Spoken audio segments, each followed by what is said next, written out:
La madre de mi hijo desapareció con él, cambió su nombre y me bloquearon de todo, como si nunca hubiera existido. Nunca planeé ser padre. Ni con ella, ni con nadie. Pero tampoco huí cuando me lo dijeron. Estaba estudiando, sobreviviendo con lo justo, pero en el momento en que me dijo que estaba embarazada, dejé de pensar en mí. Todo giró alrededor del bebé. No ella. El bebé. Al principio, supuestamente íbamos a estar juntos en el mismo país. Yo me iba a encargar de los gastos, de los trámites, de asegurar que nada faltara. Ella cambió de opinión sin una llamada, sin un mensaje, sin una explicación. De pronto ya estaba de regreso con su familia, como si nada se hubiera acordado. Lo acepté. Tragué el orgullo. Me dije que era por el estrés, por las hormonas, por lo que fuera. Pero eso fue solo el principio. No me dejó ir a los ultrasonidos. Dijo que no quería que la acompañara. Nunca me explicó por qué. Cada semana era una nueva excusa. Cada día una barrera más. Y cada vez que le preguntaba cómo iba todo, respondía con monosílabos o no respondía en absoluto. La panza crecía en fotos que subía a sus redes. Yo me enteraba igual que cualquier desconocido. Me esforcé por mantener la compostura. Mandé dinero sin que me lo pidiera. Compré coche, pañales, fórmulas, ropa. Me endeudé con la tarjeta para pagar la cuna y el corral. Todo de la mejor marca, aunque no podía ni pagar el alquiler a tiempo. Lo hice sin reprochar, porque pensaba que eso demostraba algo. Que ella vería que estaba ahí, que me importaba. Un mes antes del parto, su padre me escribió. Me dijo que podía ir al hospital. Que sería bienvenido. Compré el vuelo esa misma noche. Caro. Innecesariamente caro. Pero me urgía estar ahí. No por ella. Por mi hijo. Volé con la maleta llena de regalos. Ropita doblada en bolsas al vacío, pañales, cremas, un peluche azul que tenía guardado desde el primer mes. El bebé nació. 4 horas después, me enteré por mensaje. No hubo llamada. No hubo aviso. No me dejaron estar. Me lo quitaron. Ni una imagen, ni una notificación. Solo una frase seca, sin emoción, como quien anuncia el clima. Fui al hospital igual. Llevé las cosas. Toqué la puerta. Me dejaron pasar solo 1 hora. Una maldita hora. A la segunda visita, me dejaron esperando afuera. Ni una banca, ni sombra. Casi 1 hora y media bajo el sol. Ella sabía que era mi último día ahí. No salieron hasta que ya tenía el taxi esperándome para ir al aeropuerto. Ni un gesto, ni un gracias, ni un perdón. De regreso contraté un abogado. Fue lo único que me quedaba. No había forma de que me siguieran ignorando. Una vez que hubo papeles de por medio, finalmente me pusieron como padre legal. Un paso que debió ser automático. Pero claro, nada con ella era normal. Desde entonces, vi a mi hijo una sola vez. En videollamada. 1 minuto. Se movía mucho. Apenas podía distinguir si tenía mis ojos. No me dejan más. No me mandan fotos. No me cuentan si duerme, si llora, si come. No sé nada. Soy un fantasma con apellido en el acta. Estallé cuando intenté hablar con ella sobre el nombre. Le propuse que al menos llevara mi apellido. Que si quería ponerle el nombre de su padre, que lo hiciera, pero que también estuviera el mío. Me respondió que no. Que sería completamente en honor a su padre. Como si yo no existiera. Como si no hubiera hecho nada. Como si solo sirviera para firmar cheques. Ahí supe que esto no se trataba de lo mejor para el niño.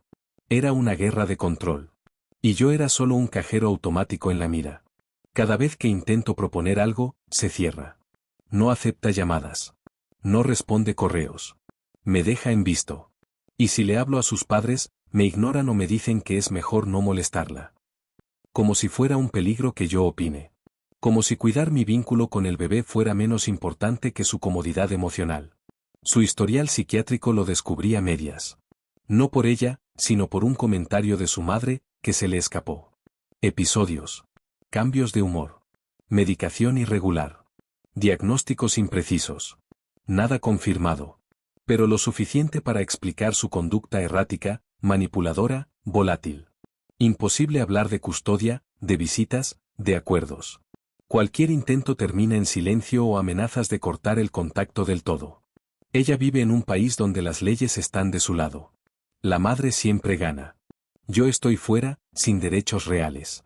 Solo obligaciones. Todo recae en mí, pagar, enviar, aguantar.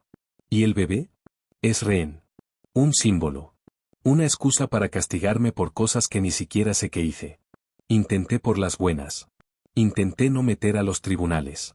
Me tragué el orgullo, la rabia, la impotencia. Cada día veo bebés en la calle, y me pregunto si el mío tiene la misma sonrisa, si duerme con los brazos en alto como yo lo hacía. No puedo saberlo. No me dejan saberlo. Y eso duele más que todo lo demás. El abogado me dice que el proceso será largo. Costoso. Que no tengo garantía de nada. Que ella puede alegar lo que quiera, y que bastará con una carta médica para desacreditarme, para acusarme de ser una amenaza, un estorbo, un obstáculo. Y ella sabe eso.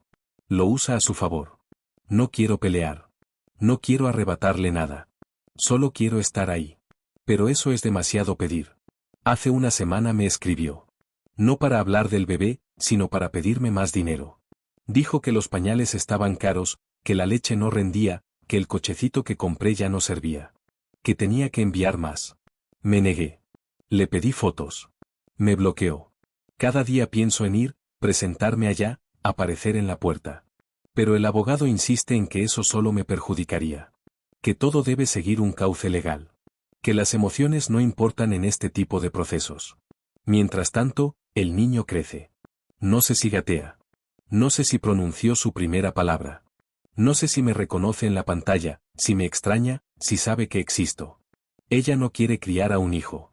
Quiere criar una extensión de su familia. De su padre. De sus decisiones. Y yo no encajo en ese plan. Y sin embargo, ahí sigo. Cada mes transfiero dinero. Cada mes ruego por una foto. Cada mes escribo una carta que nunca envío. No me arrepiento de haber tenido un hijo. Me arrepiento de no haber sabido con quién. Y si algún día mi hijo me pregunta dónde estuve, qué hice, por qué no luché más, le mostraré cada recibo, cada pasaje, cada mensaje sin responder, cada noche sin dormir. No para justificarme, sino para que sepa que lo intenté todo. Incluso cuando no me dejaron hacer nada. Todo lo que hice desde entonces fue estratégico. Ya no por impulso, ya no por desesperación. Cada paso que di fue medido. Conseguí un abogado nuevo, especializado en custodias internacionales. Me endeudé para cubrir sus honorarios. No comía bien, no dormía, no tenía vida social. Todo giraba en torno a los informes, los documentos, los pagos, los argumentos que debía presentar para que el tribunal de su país siquiera considerara mi derecho como padre. Tuve que traducir todo al idioma local. Contratar peritos. Enviar pruebas de mis transferencias, correos, mensajes, recibos de regalos, testigos que confirmaran mi involucramiento desde el inicio. Lo armé todo como si fuera un juicio criminal. Porque en la práctica lo era, tenía que probar que yo no era un desconocido, que no era un donante casual, que no era prescindible. Pero mientras más avanzaba el proceso, más se distorsionaba todo. La primera vez que se presentó con su abogada, argumentó que yo la había acosado, que la había presionado durante el embarazo, que le provocaba crisis de ansiedad cada vez que intentaba contactar conmigo. Llevó capturas de pantalla editadas, mensajes seleccionados fuera de contexto. Dijo que temía por la seguridad del niño si yo tenía contacto directo. Que había tenido episodios de pánico por mi insistencia. La jueza pidió una evaluación psicológica. A ella. Y a mí. Ella llevó un informe clínico extenso, con diagnósticos vagos, pero lo suficientemente densos como para justificar cualquier decisión unilateral. Trastornos de ansiedad, estrés postraumático, fobia social. El documento incluía notas del psiquiatra recomendando limitar su exposición a situaciones que alteraran su estabilidad emocional, incluyendo conflictos con el padre del menor. Mi evaluación fue limpia. Sin antecedentes. Sin observaciones relevantes.